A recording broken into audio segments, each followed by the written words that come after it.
So in this video, I'm going to talk about how to set meaningful muscle growth goals. So there's a few different ways you can think about this. You could look at an old photograph of yourself and think, oh, well, when I was this weight, that was ideal. So perhaps I'll use that. Disadvantage there is that your body has changed. You may have lost some muscle. So actually having a lower weight may mean that you have less muscle than you did before.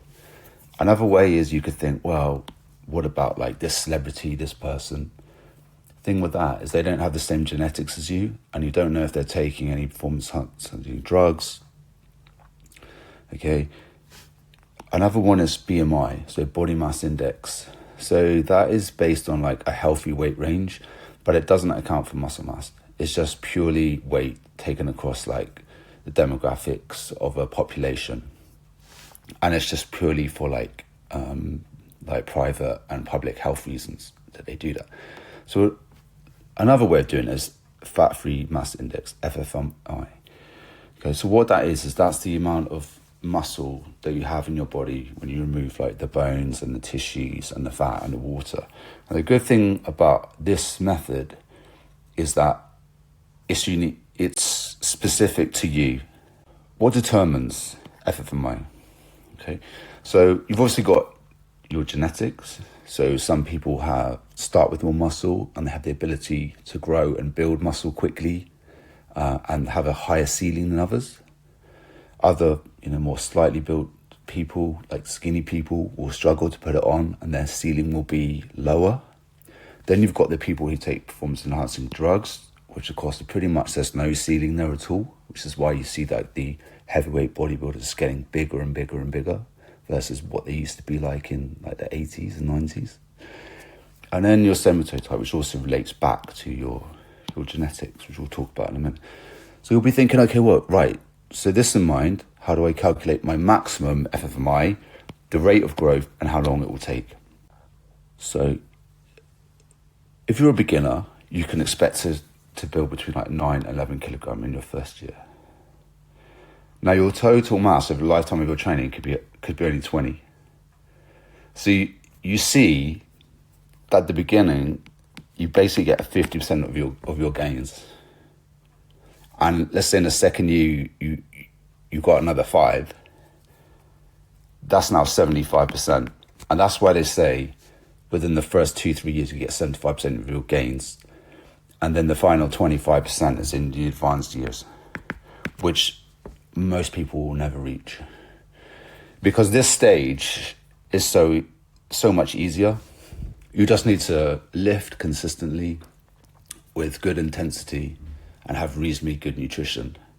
Once you get into the intermediate level and above, you need to start thinking more about your program design, think about your consistency, and then adding in like advanced techniques to keep pushing your muscles to grow, because your body puts the brakes on. It won't just grow like exponentially, or even linearly. Like it will grow.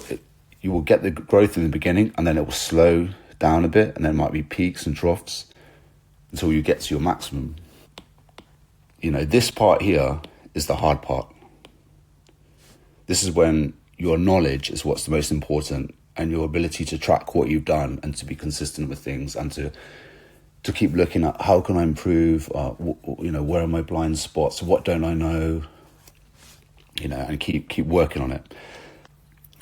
So let's take an example of someone who is 85 kg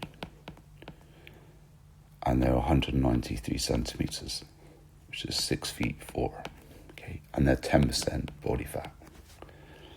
So the calculation is the lean mass, which is 76.5, divided by the height in meters times the height in meters, which is 3.72. And that gives you 20.5. Now this person's been training for 5 years, okay? So that puts them into the advanced level. Advanced meaning how long you train for, not how good your knowledge is, right? It means that your body's at these advanced stages, so it's more difficult to build the muscle, and it could be between 2 and 4 kg per year, all right? Now this person is an ectomorph, tall, slender person. So the maximum FFMI is going to be between 22 and 23, okay? These are the somatotypes. So the ectomorph, hard to put on muscle, easy to stay lean. Endomorph, easy to put on muscle, hard to stay lean. And mesomorph's got a best of both worlds, can be lean and also hold the muscle and build it and keep it, okay? So knowing that, let's take 23 as the goal for this person. So he's 20.5 to start with, and he wants to be 20.3. So let's do the calculations on it. So 20.5 after 5 years of training, he's an advanced lifter. Desired FFMI is 23, which is a realistic genetic maximum for this somatotype. So the FFMI to add is going to be the difference between what he is now and what he wants to be, so it's 2.5. To calculate what that is in kilograms, you multiply the difference by the height squared.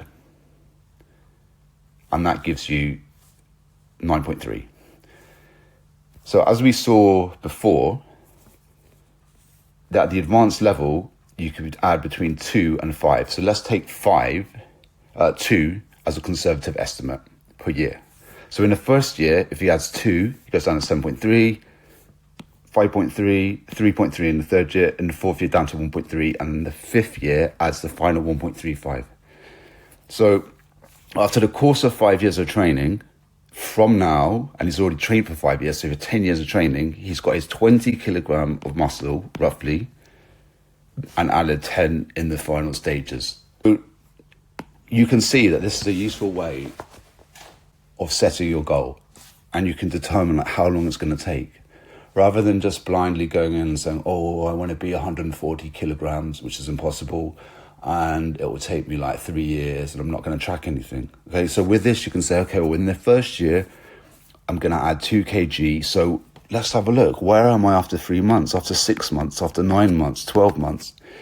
Has my weight gone up, or at least has my strength gone up? So that's just a useful way for setting your goals and figuring out how long it's going to take you, whether you're a beginner, intermediate, or advanced level in your progression. You can use this method and this table to figure out how long it's going to take, and what your theoretical maximum is. Now, you can do all of this with AI. You just need to type in, just ask AI, what's my maximum FFMI based on my genetics and my body type. This is how long I've been training for. These are my, and it will ask you, what's your height, what's your weight, blah, blah, blah. You can give it in kilos and pounds and stone. You can mix it up, it doesn't matter. It will just convert and calculate it all for you. Okay, so you don't need to go through this like calculation to do it.